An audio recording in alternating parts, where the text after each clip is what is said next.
Over the millennia, the corruption of chaos has claimed the bodies and souls of countless individuals for more races than we will likely ever be able to count.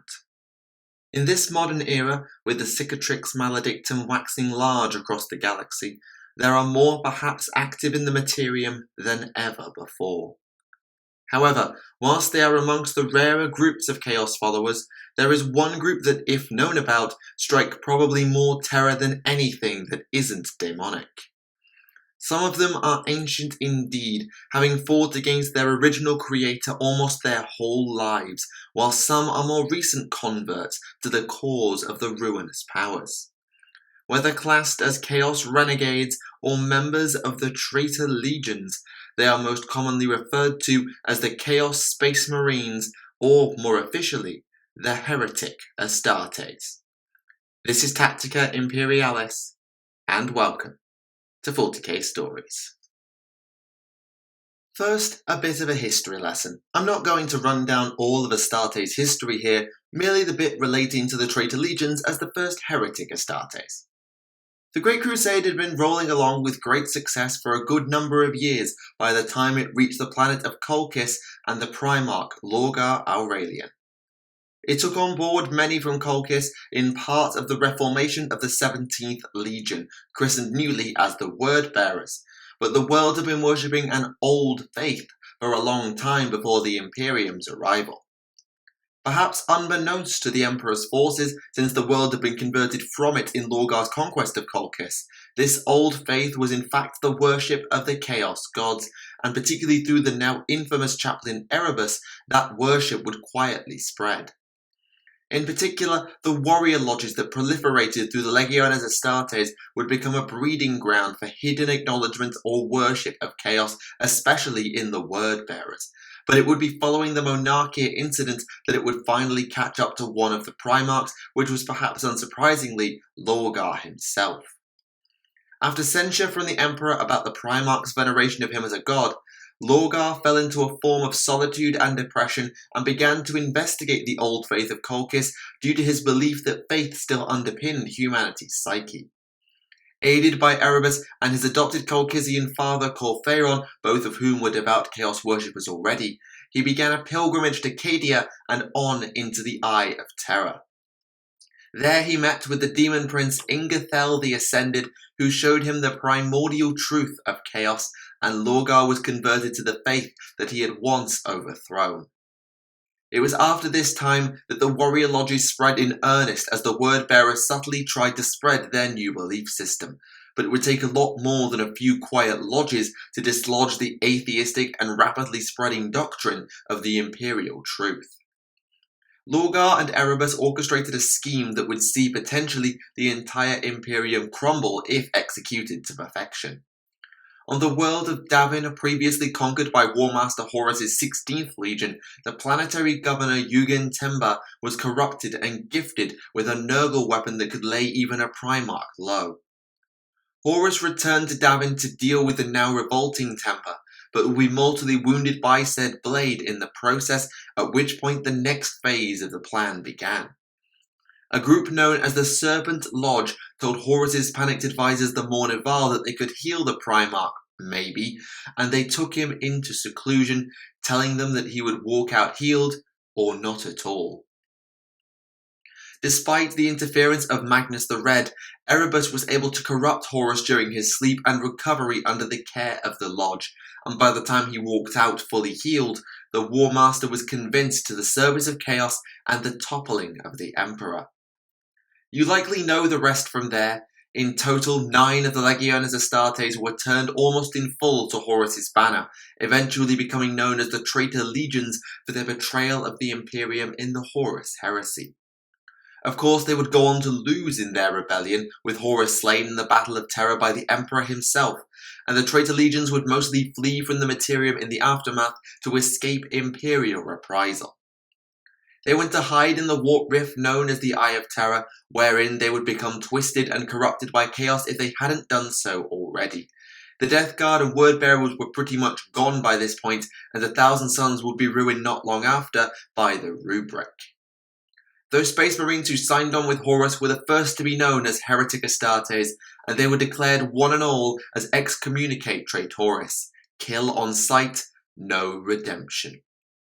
I realise I'm paraphrasing a lot for the sake of expedience here, but if you want details on the traitor legions, their decision to turn on the Emperor, and some of their most legendary members, then I have detailed them in my Legions mini-series long ago. Go trawling in the archives, they're somewhere around here if you look hard enough. Though the traitor legions were the first recorded Heretic Astartes, at least as far as I'm aware, they are certainly not the only Space Marines to have been tempted by the call of chaos. As much as the Imperium probably wouldn't like to admit it, more than a few Heretic Astartes are drawn from the chapters of the post-Codex Astartes era. Chaos doesn't really keep records, so I can't tell you what proportion are in that category, but it's not an insignificant or negligible amount.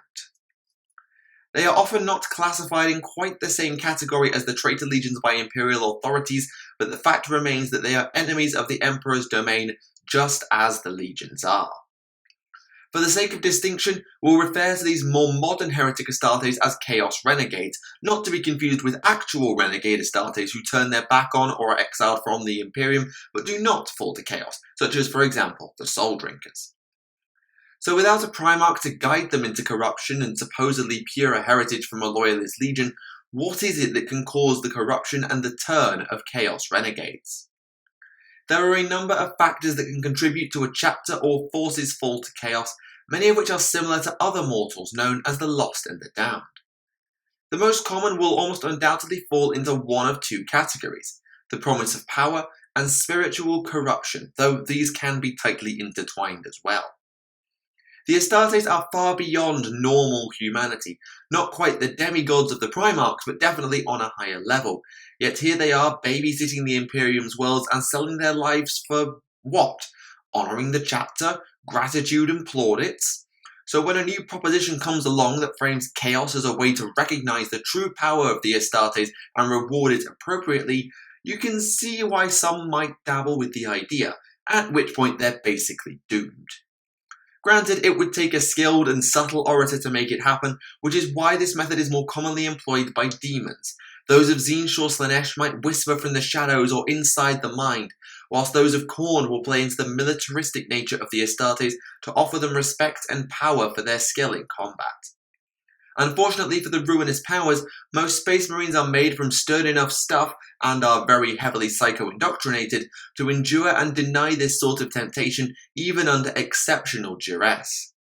As a result, this temptation will usually be the deal sealer for a much longer and more elaborate plan to gradually weaken the loyalties of the Astartes to the Imperium, leaving them more open to being flipped to the side of chaos.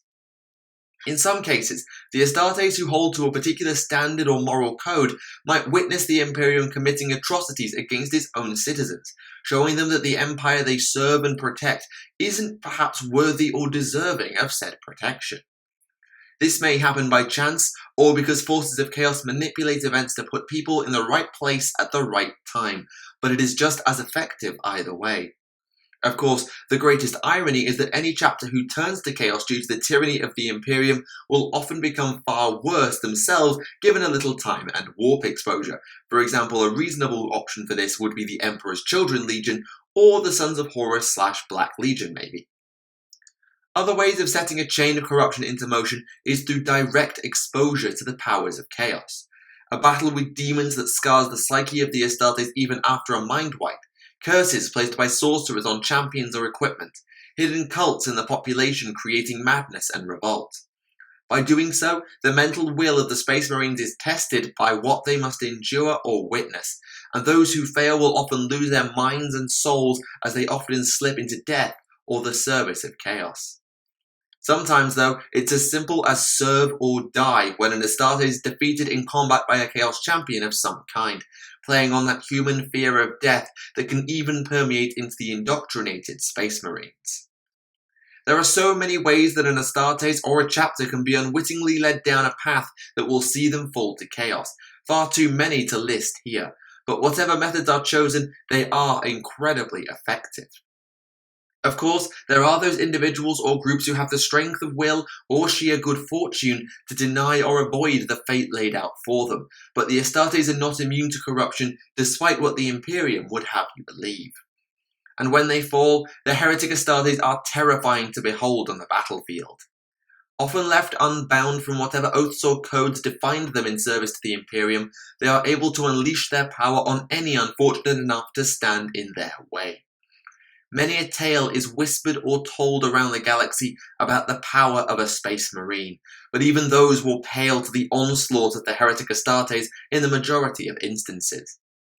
For those not driven insane during their fall, they will fight with an unleashed fury, with differing styles and approaches to their conquests overall, depending on whether they now serve a single Chaos God or the wider Chaos Undivided.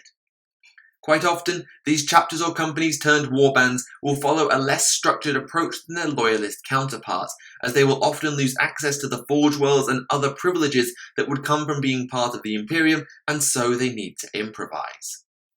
You may wonder in that case how a Heretic Astartes warband might both survive and thrive now that it no longer has access to so many vital resources.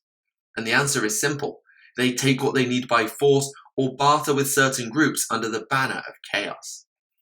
For recruitment and replenishment, the most common routes will be to assimilate lesser warbands than themselves into their ranks, or to convince more loyalists to defect to their banner, perhaps calling on old friendships or alliances. Some have gene seed stocks or can trade with those such as Fabius Bile for more, but the creation of new dedicated Heretic Astartes is less common, though not at all unheard of.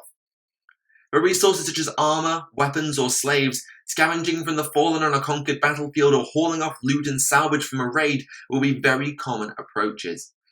Many Heretic Astartes will work with Chaos cults as overlords and masters, using the humans as agents or slave labor or whatever else, depending on their needs and methodologies. It is survival of the fittest, but such is the way of the Astartes and of Chaos, so that suits the Traitor Marines just fine. Now that we're more acquainted with what the Heretic Astartes are and how they work, let's look at some of the more famous warbands of Chaos Space Marines. As mentioned, we've already discussed the Traitor Legions in previous logs, and there are some in the archives around here somewhere for the Crimson Slaughter and the Red Corsairs too. I'll try and cover one for each Chaos God as well as Chaos Undivided for the sake of completeness, starting with a Tzeentchian warband known as the Scourged. Formerly known as the Seekers of Truth in the service of the Inquisition, the Scourged were corrupted quickly by Tzeentch through a literal interpretation of their chapter master's desires. Said chapter master Gallus Herodicus had been suffering from disillusionment due to the repeated orders of the Inquisition to murder innocents as part of their work. In order to try and avoid having to do this so often, the master of the Seekers of Truth prayed for a way to more accurately seek said truth by being able to know when an individual was lying. Unfortunately, the only entity that was listening to the prayers was Tzeentch, and the Architect of Fate answered in a way that would damn the Seekers. From that day onward, every member of the chapter was able to hear any lie told by mankind, not just those of the people they were interrogating, all of them. Given there are quadrillions of humans on Terra alone, it is perhaps no surprise that within a few days, the Seekers of Truth had gone completely insane, and their fall to chaos was all but assured since they realized just how much the Imperium lies to its own. Now gifted with a little foresight thanks to their new patron Tzeentch, the Scourged are able to use the lies of humanity as a weapon, probably killing more innocents now than they ever did with the Inquisition. Next, we'll look at Nurgle, with the warband known as the Cleaved. Sadly, we know a lot less about these guys compared to the Scourged, not even the name they held in their time as loyalists or their reasons for slipping into the clutches of the Plague God. That said, they embody one of the more renowned aspects of Nurgle, that being the ability to withstand incredible pain and punishment in combat. They first appeared at a place called the Magna Cordelion, being summoned in a massive ritual to destroy retaliatory Astra Militarum forces. More recently, in the post-Maledictum era, the Cleaved have actually been coordinating with other Nurgle forces, notably the Death Guard Legion and the feared exterminators known as the Purge, who seek to wipe the galaxy clean. Their target has been the homeworld of one of the original Loyalist Primarchs, the planet of Medusa, hailed by the Iron Hands descended from Ferrus Manus. Why this raid was launched remains unclear, perhaps a test of some sort as opposed to an opportunistic strike, but it met with mixed success. The noble forces were driven off by the former 10th Legion, but good chunks of Medusa remained infected and quarantined as far as we're aware. Moving on to Slaanesh, I think the most interesting and detailed study I can find is the warband known as the Flawless Host. For a fair while, many thought that this group were an offshoot from the Slaanesh-aligned Legion, the Emperor's Children, but it has since emerged that they were instead a chapter by the name of the Shining Blades. It seems, however, as if their fall was somewhat similar to the Third Legion, as their obsession with perfectionism would be their undoing. Though their genetic heritage is unknown, it is thought that the Shining Blades came from very pure genetic stock and were very mentally disciplined. Makes me think they were an Ultramarine successor, but I cannot be sure. Unfortunately, their skill and combat record would breed a hubris and arrogance within them. The Blades believed themselves to be invincible. On the world of Beryllia in mid-M34, some people decided to question said record and the magnificence of the chapter, and the Blades didn't take kindly to it. Not at all. In fact, they took it so badly as to basically massacre everything in sight, at which point their corruption by Slaanesh finally took hold. When the Dark Prince exactly got its claws into them is unknown, but it did, and the Shining Blades became the Flawless Host. They have most recently been cited in the War of Beasts on Vigilus, with several sub-factions assisting the Warmaster Abaddon's ultimately failed invasion of the critical world in the Narkmund Gauntlet. For Khorne, I recently stumbled onto fragmented records of one of the most fascinating warbands serving the Blood God that I think I have ever seen. Led by a Chaos Lord known as Revax the Cruel, the origins of the warband known as the Harvest are unknown. However, their approach to warfare makes me doubt that they are former members of the Khorne-aligned World Eaters Legion, driven to insanity and rage by the Butcher's Nails or some botched knockoff version of it. The Harvest will fight their wars on the defensive as opposed to going for an all-out assault, often walking through warp-talon-ripped holes into reality on worlds that are setting up to defend against massive oncoming invasions. Of course, the stunned defenders of the world are quickly dealt with by the arriving Khorne Astartes, since many such worlds will be imperial and unwilling to ally despite the desperate circumstances. Once they have consecrated their newly taken fortifications in blood, the Harvest dig in and wait, knowing that the oncoming battles will spill more than enough blood to usher in a demonic incursion to aid them. Sadly, I can't name a world on which they've done it, but if you ever hear of an Orc war being blunted somewhere, despite the world being mysteriously lost to the Imperium, maybe now you'll have an answer as to why. Finally, we come to Chaos Undivided and the warband known as the Pure, formerly known as the Star Scorpions when they were loyal to the Imperium after being created in the 25th Bastion founding. Their original colours have been given over to the more recently founded Mentor Legion due to the Scorpions being lost in the warp during their defence of the region known as Alara's Vale. However, rather than be annihilated as the Imperium had long believed, they instead bent what was left of their forces to chaos and became the Pure, and they have recently returned to their dominion they once guarded alongside the Celestial Lions and the Emperor's Spears. They now seek to conquer and colonize the Vale anew in the name of chaos at the head of a warband called the Exilarchy, and they have actually been able to secure a good chunk due to the Lions' troubles with the Inquisition leaving the Spears almost alone in the region's defense. It is believed that the Pure have taken heavy losses after the incidental arrival of a Mentor and the introduction of Primaris Marines, but they do not seem to be out of the war yet by a long shot, and it will be intriguing to see if the records ever update how it all plays out. And there you have it, an insight into the Heretic Astartes, their fall to chaos, and their ways of war. This log can ever only hope to be a snapshot of the incredibly diverse Chaos Space Marines. Whether Traitor Legionary or more recent Chaos Renegade, in service to one god or all, there is more to learn than may ever be documented.